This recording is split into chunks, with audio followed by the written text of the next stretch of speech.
Il est 7h46 sur Europe 1, l'heure de l'interview vérité. Antoine Janton, vous recevez ce matin Kevin Mayer, champion du monde de décathlon.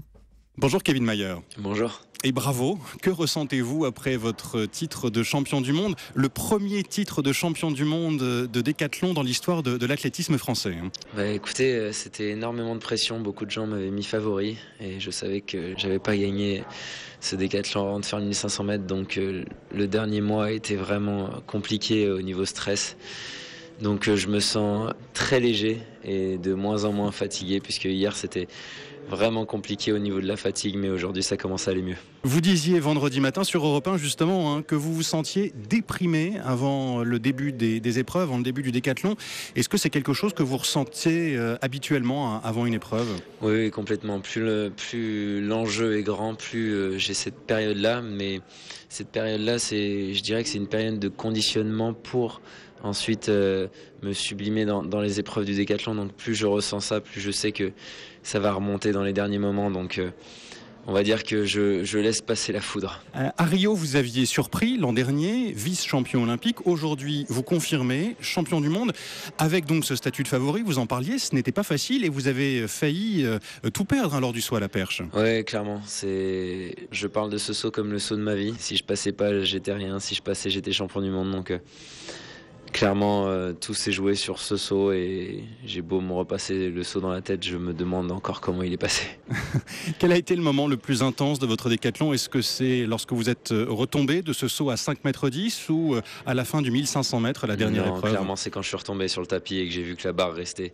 C'était le plus gros soulagement de ma vie, le plus gros bonheur de ma vie, puisque les épreuves à risque étaient passées. J'avais plus que le javelot, le 1500 mètres, donc il n'y avait plus qu'à terminer le décathlon pour être champion du monde. Donc c'était la plus grosse, meilleure sensation de ma vie. Qu'est-ce que ça change d'être champion du monde? Je pense que je ne suis pas assez loin de mon décathlon pour savoir ce que ça fait encore.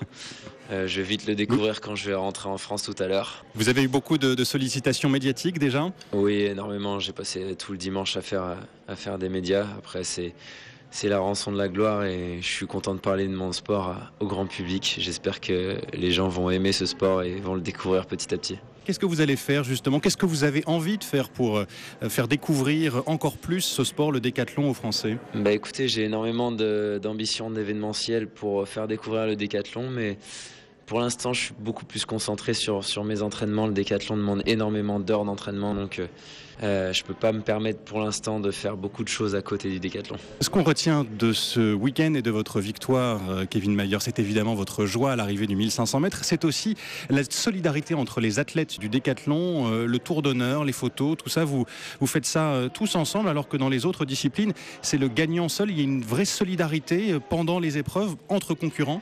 Ouais, il y a eu un très bel article de l'I2AF là-dessus d'ailleurs qui dit que si tout le monde faisait un décathlon dans leur vie, le monde serait bien meilleur. Et c'est la vérité. Pourquoi tous les décathloniens s'entendent très bien? C'est parce qu'ils vivent des moments atypiques, des moments durs, mais des moments exceptionnels aussi.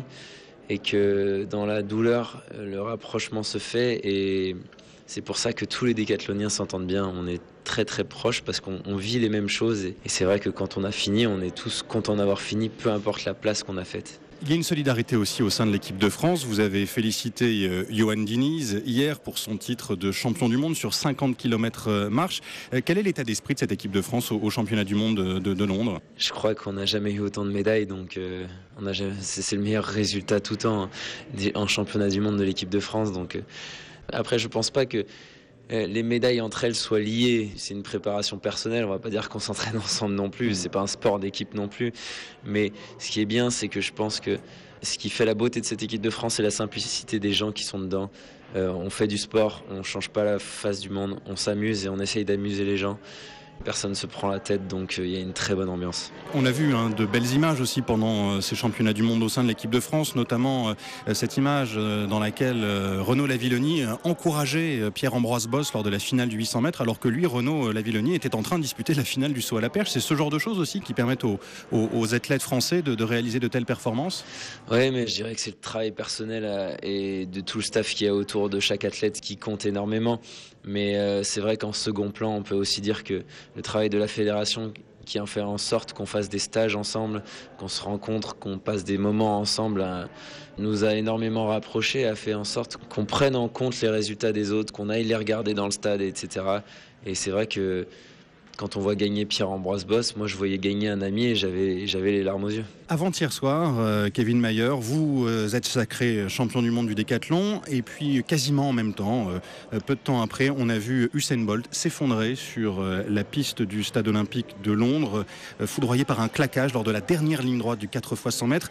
Qu'est-ce que ça vous a fait de voir un tel champion terminer sa carrière de cette manière-là ? Bah écoutez, ça m'a fait mal pour lui parce que je sais ce qu'est un claquage et c'est vraiment douloureux sur le moment et tout. Mais clairement, moi, ce que ça m'a fait, c'est que ça m'a pas enlevé l'image que j'ai de lui quand on l'a vu à Pékin, puis à Berlin, puis à Londres, puis dans tous les championnats, Daegu, Pékin, Moscou.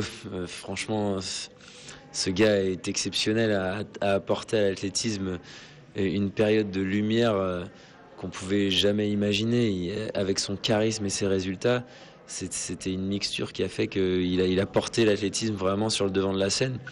Pour ça, je pense qu'on doit tous le remercier et peu importe la manière dont il part aujourd'hui de Londres, je pense que pendant un mois, on va parler de cet échec à Londres, mais on se souviendra surtout de ce qu'il a fait avant. Kevin Mayer, vous devenez une star à seulement 25 ans, champion du monde, donc je le répète, du décathlon, vice-champion olympique de cette épreuve. Est-ce que vous vous êtes préparé ces derniers mois à ce statut, sachant que vous étiez favori aussi de la compétition ? Écoutez, je pense qu'on ne peut jamais se préparer à l'inconnu, donc je vais voir comment ça se passe et peu importe ce qui arrivera, je serai prêt. Je ne pense pas que ce soit déplaisant non plus d'être sur le devant de la scène et j'essaierai d'assumer mon rôle de grand favori de décathlonien dans les prochaines années. Quelle est la suite pour vous, Kevin Mayer ? Quels sont les prochains objectifs ? Écoutez, je pense que je prends une semaine sans me donner d'objectifs et après j'y retournerai, mais ce décathlon a été vraiment difficile et je suis très épuisé et j'ai envie de profiter de cette plénitude, de me dire que c'est fini et que je suis champion du monde et d'en profiter pleinement avant de me replonger dans mes objectifs. Eh bien, vous l'avez bien mérité. Quelques vacances donc avant de reprendre l'entraînement. Merci beaucoup, Kevin Mayer, et bonne journée. Merci à vous. Bonne journée. Au revoir.